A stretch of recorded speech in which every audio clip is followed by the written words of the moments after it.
Band बजा है, band बजेगा, कंगारू पीले हैं, हमको मजा आया है, पता नहीं क्यों जिम्बाब्वे ने पेला है। 18-19 साल के बाद रगड़ के रख दिया भाई लोगों जिम्बाब्वे ने। सबसे बड़ा सवाल, क्या ऑस्ट्रेलिया क्वालिफाई कर भी पाएगी सुपर 8 के लिए कि नहीं? और जिम्बाब्वे भाई लोगों बिल्कुल तैयार खड़ी है क्वालिफिकेशन के लिए, सुपर 8 के लिए जाने के लिए अगले राउंड में, क्योंकि उनके अगले मैचेस किन के साथ बचे हुए हैं, ऑस्ट्रेलिया के मैचेस किन के साथ बचे हुए हैं, जिम्बाब्वे इस टाइम अपने ग्रुप में कहां पे खड़ी है, ये सारी चीजें बताएंगे भाई लोगों। लेकिन मेरा सबसे पहले सवाल है अपने उन भारतीय भाइयों से जिनका दिल टूटा था 19 नवंबर को 2023 में। देखो भाई, बदला तो हम लेंगे इन ऑस्ट्रेलिया वालों से। ऑस्ट्रेलिया के अंदर जाके वनडे वर्ल्ड कप हो रहा होगा कभी, और हमारी भारतीय टीम इन ऑस्ट्रेलियंस के सामने से वर्ल्ड कप लाएगी निकाल के। लेकिन मैं ये पूछना चाहता हूं भाई लोगों, थोड़ी सी शांति, थोड़ी सी ठंडक पड़ी दिल पे कि नहीं पड़ी? 19 नवंबर इन लोगों ने हमारा खराब किया, लेकिन मैं ये पूछना चाहता हूं भाई लोगों, उस 19 नवंबर के बाद ऑस्ट्रेलिया के साथ क्या क्या हो चुका है?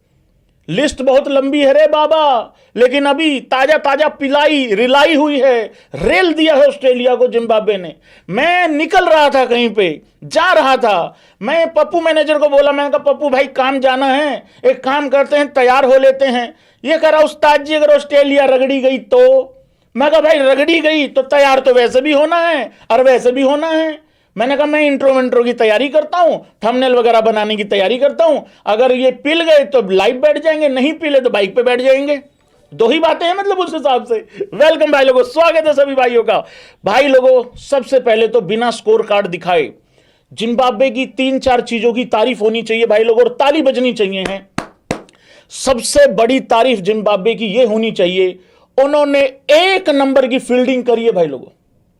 आप उनकी कैचेस देखो, एक मैक्सवेल का कैच जरूर छूटा था, हालांकि वो इतना आसान कैच नहीं था, वो मतलब उसने बहुत कोशिश करी फील्डर ने बाउंड्री लाइन से बॉल को अंदर फेंकने की, लेकिन वो बॉल बाउंड्री मतलब छक्का भी हो गया और वो कैच भी नहीं हो पाया, लेकिन एफर्ट उसने बहुत मारी।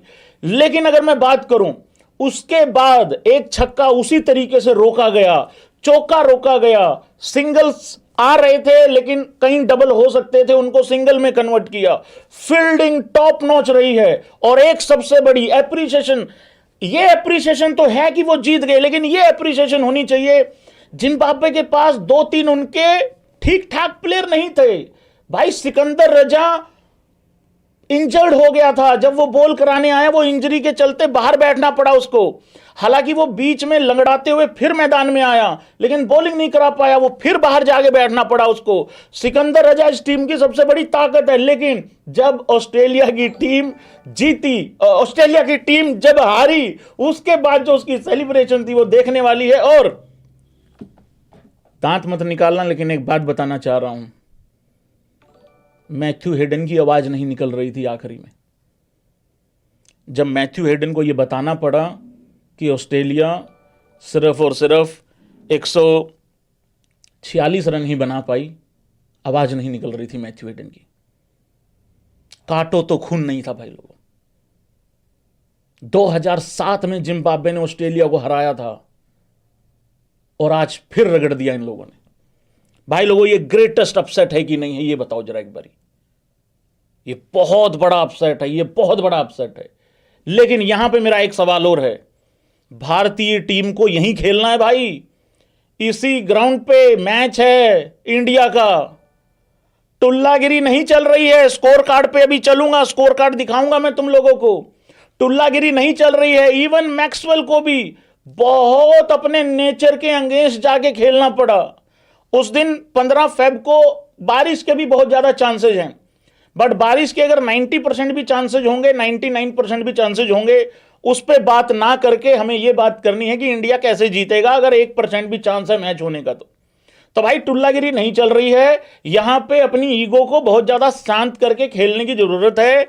160-65 रन चेज नहीं हो रहा है। अगर सामने वाली टीम में थोड़ा सा जुझारूपन है तो पाकिस्तान में वो जुझारूपन है कि नहीं है वो पता लग जाएगा 15 फेब को। और हम हमारे ओपनर्स को वैसे ही खेलना है जैसे वो खेलते हैं, लेकिन नंबर 3 से बहुत बड़ी ज्यादा रिस्पॉन्सिबिलिटी, जिम्मेदारी चालू हो जाएगी और यहां तीन प्लेयरों को बहुत आराम से ठंडे दिमाग से खेलना पड़ेगा। बाकी आखिरी में दुबे जी को खुला छोड़ देना, कोई दिक्कत वाली बात नहीं है।